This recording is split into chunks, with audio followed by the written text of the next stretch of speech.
This video is about using linear regression to find the line of best fit. So you will need a TI graphing calculator for this. So to find the line of best fit, we're going to press stat, go to edit, put our X values in list 1 and our Y values in list 2. Then we're going to hit stat, go to calc and select option 4. If you have an older calculator, you're just going to press enter once. If you have a new calculator, you're going to press enter a couple of times until you get down to the calculate. When you get this, remember that your A value is going to represent the slope of your equation and the B value is going to represent your y-intercept. We're always going to round to the nearest hundredth, which is 2 decimal places. So in number 1 here, we have our table. So we're going to put those numbers in to our list. So first what we're going to do is we're going to hit stat and edit. If there's something already in your stat, you can arrow up to the L, press clear, and then arrow back down. So in my first list, I have 0, enter, 2, enter, 3, enter, 4, enter. So I'm creating my table. In the second row, I'm going to have the y value, so 0.9, 3.4, 4.5, and 5.3. After I've entered my data into the calculator, I'm going to hit stat again. I'm going to arrow over to the calc menu, and I'm going to hit option 4.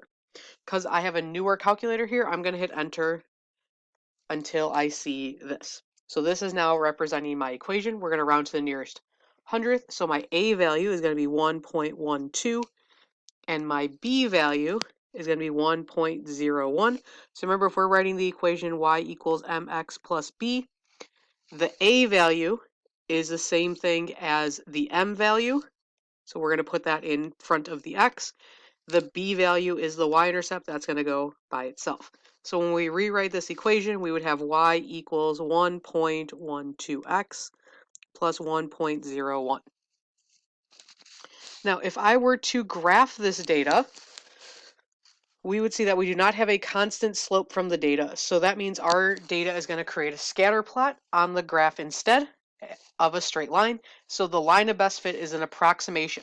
So if I go to graph this, I put my line in, I hit graph, we see these dots are the data points, and then the line is the best fit that's trying to get close enough to all of the data points to make a line to represent our situation. So let's look at 2 more examples. In number 2, we want to find the equation for the line of best fit. So we are comparing the height in inches to our shoe size. So the height in inches is going to be list 1, and the shoe size is going to be list 2. So on our calculator, we're going to hit stat. On the edit menu, we press enter. We can go up and clear our list. So when we enter here, we have 62, 74, 70, 67, 53, and 58. In our second list, we have 6, 13, 9, 11, 4, and 7.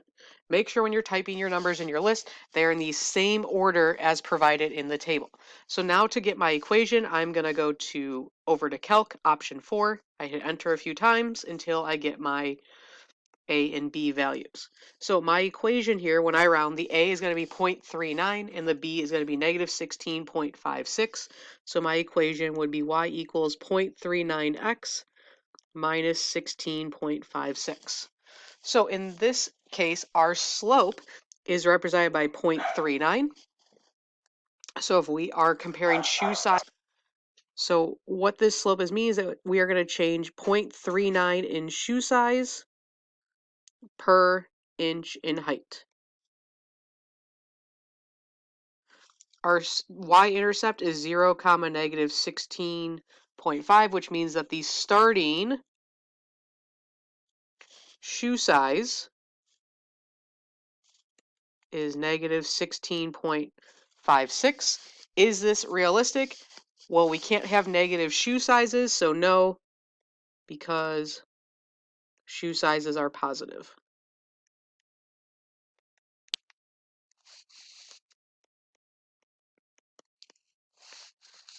So let's look at one more example from the year of 2010 to 2015. we have 4 years with 4 salaries. So we're going to go to our calculator and enter them into our list. So I'm going to hit Stat and Edit. I'm going to clear both lists out. So in list 1, I would have 0, 1, 2, and 4. In list 2, I have 350,000, 5,005, 602,000, and 735,400. So I'm going to calculate. So I'm going to move over to Calc. I'm going to hit Option 4, enter a few times until I get my values. So I would have an equation of y equals 93,017.14x plus 385,320. So in this case, because we are looking at salaries, our slope is going to mean that the salary is going to increase by $93,017.40 per year. The y-intercept means that the starting salary is $385,320. Estimate the average salary in the year 2017. So remember that this table starts representing in 2010, and it is good from 2010 to 2015. So that means that that is our range of data. So if we're at 2017, that means it is 7 years. So we're going to put 7 in for X. So we have 93,000 and $17.40 times 7 years plus $385,320. So we can type that all in our calculator on the main screen.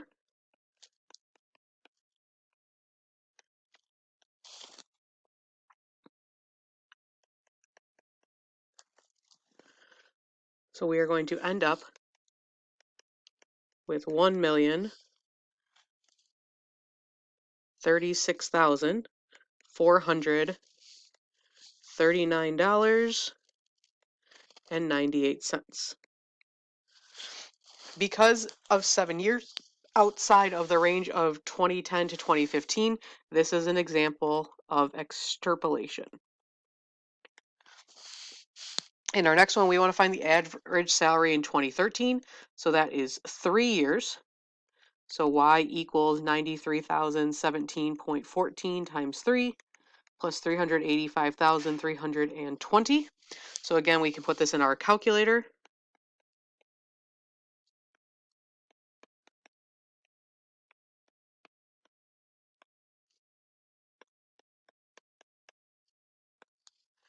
And we get a total of $664,371.42. This time, 2013 is in that range of 2010 to 2015, so this is interpolation.